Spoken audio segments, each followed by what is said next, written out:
Hello, listeners. This is Shay, and today's case of the evidence locker is one that's haunted me for quite a while. I've thought about doing it off and on for our Solved Saturday segments, and today we're finally going to cover it. Is the case of the Hi-Fi murders.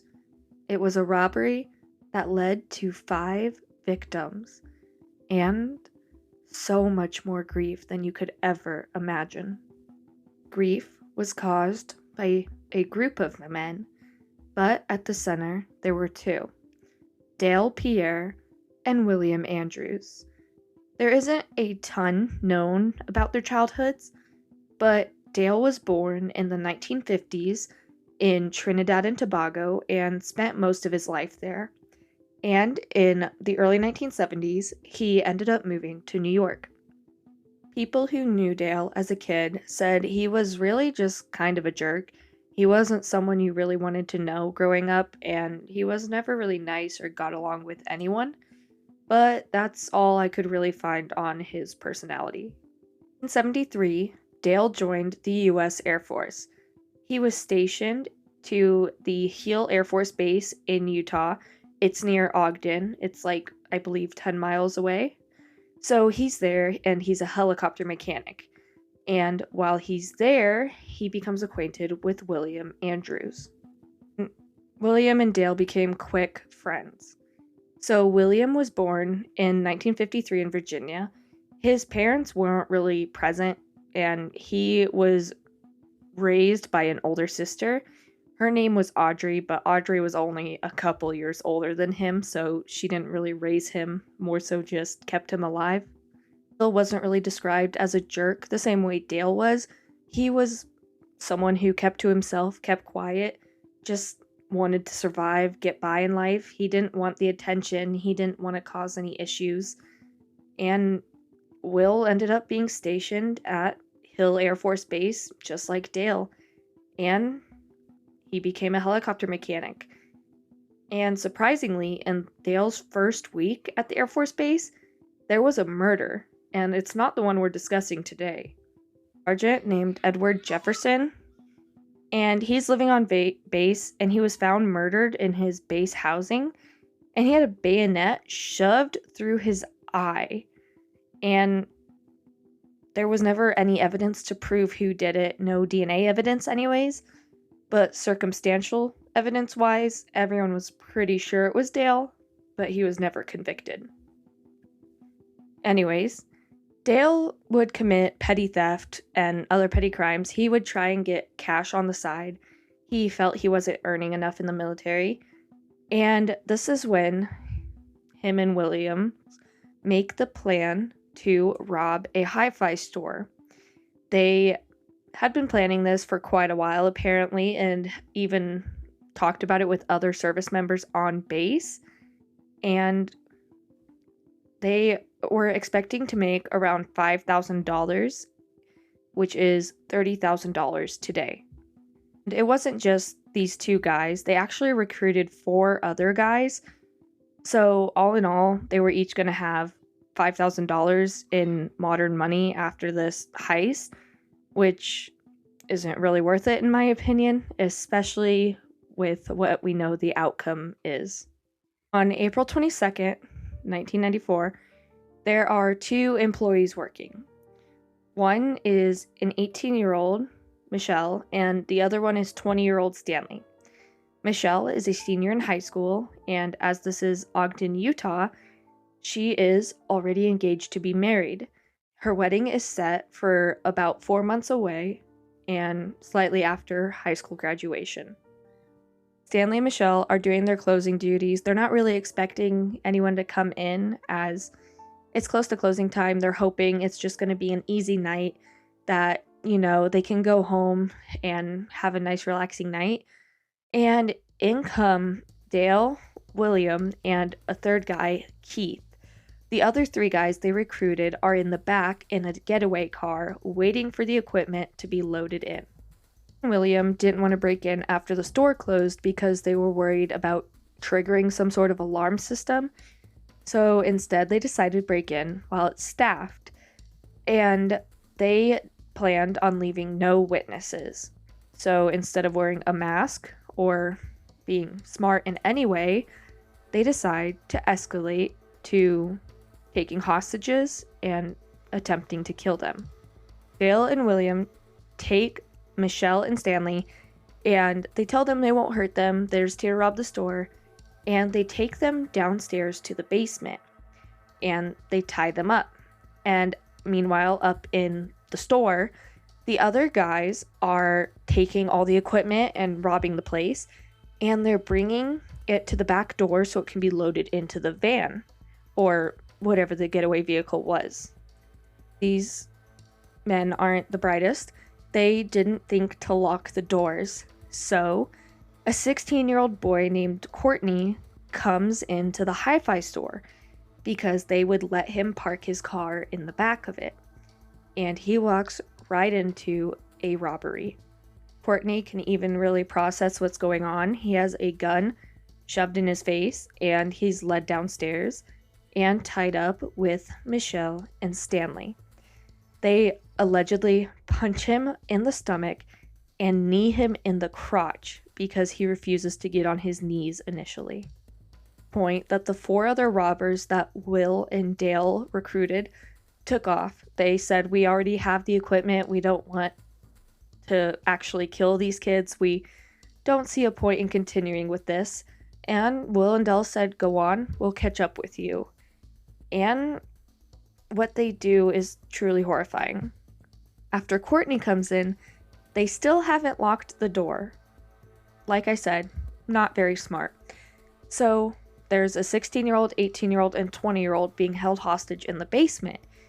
Naturally, since they all live with their families are starting to wonder, where's my kids? They're not home for dinner. It's past curfew. It's past bedtime.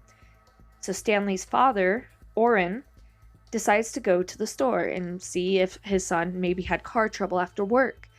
And he walks into the store, because it's unlocked, and sees that the place has been completely cleaned out. He doesn't know what's going on, so he walks towards the basement and gets ambushed. Dragged down the stairs, and he's trying to reason with William and Dale. He says, we don't know you. We can't identify you. Just finish robbing the store. Take whatever you want. I won't say anything. I won't report you. Just leave me and the kids alone. Joe is not convinced. He's been in trouble with the law before. William was more so leaning towards potentially letting them go, but Dale was like, no way. I'm already in it too deep. Like, no one's getting out of this alive. Dale says to William, quote, stop being a chicken. And I think that's a very juvenile quote, but like I said, these aren't the brightest robbers. I mean, they didn't lock the door until 3 other people had walked into the robbery, so that's just my opinion though. And this is just mind-bogglingly, I don't even know, it's dumb, horrendous torture. Dale decides to recreate a scene he saw in a movie. The 1973 movie Magnum Force with Clint Eastwood. And obviously, movies aren't real, but in that movie, a woman drinks Drano and dies instantly. So he thinks this is an effective murder method. Dale and William pour Drano into little plastic cups, the water cups that are found by the coolers in the store, and hold guns to the victims' heads and make them drink the Drano. They tell the victims that it's vodka mixed with sleeping pills so they won't remember what's going on. But once the first victim drinks the Drano and they start screaming in agony and their skin starts melting, it's pretty obvious that it's not vodka. Stanley's dad sees what's happening to the other victims, and he's like, no, this is a corrosive liquid. I'm not drinking this. And Dale shoves a gun to his head and says, if you don't drink it, I'm going to shoot you. So Orrin puts it in his mouth and is mimicking the screams of agony of the other victims, but he's slowly letting it dribble to the side instead of swallowing it. which would have gone through his intestines, his lungs, and eaten him from the inside out. Courtney is 16, and his mother, just like Stanley's father, is freaking out. She's like, my son's not home, something's wrong. So she goes to his job and looks around, looks through the windows, sees that something's off, and she is ambushed and dragged down into the basement. Bull is also forced to drink the Drano with a gun to her head. And it's obvious that they're not dying quickly like in the movie. You know, they're not dying within seconds or minutes. And drinking the amount of Drano that was given to the victims wouldn't actually kill you for 12 hours. And usually you have time to get medical help within that 12 hours. Half of a Drano container split between 5 people. In order to kill them without it taking that long, they would have each needed to drink probably half to a full container. But the amount they drank would lead to severe internal and external burns, vomiting, chest and stomach pains, difficulty swallowing. Their skin was starting to peel off, and it just was literal torture. So Oren is letting it dribble out the side of his mouth, and he is mimicking the screams of pain of the others, but he is still very much in pain himself. Like I said, it's melting the skin off its face. His mouth is full of blisters and burns. He's just not full of the internal injuries like everyone else. So I'm sure he had real screams of pain. They just wouldn't have been as loud and horrifying as the other victims if he didn't copy theirs. Dale and William are getting annoyed. They're like, why are these people taking so long to die? I mean, obviously, you know, how dare they? And they're causing a disturbance. You know, they're screaming, they're worried. People are going to hear us. People are going to figure out what's going on. So they grab tape and attempt to tape the victim's mouth shut in order to stop the screaming. However, their skin is literally peeling off their faces, and the tape comes with it. William is like, you know, I've had enough. I can't go on with this. This is too much. I'm going upstairs. And Dale is like, you know, we effed up, but we have to finish this. And Dale decides he's not going to leave the victims like this. William gives Dale the gun, and Dale goes downstairs, back to the basement, where he decides to shoot everyone. So he shot Carol, Courtney's mom, in the head. And then he shoots Courtney and Stanley, and then Stanley's father, Oren. And these were all pretty much point blank, back of the head execution style. And then there is the last victim, 18-year-old Michelle. He decides not to kill her right away.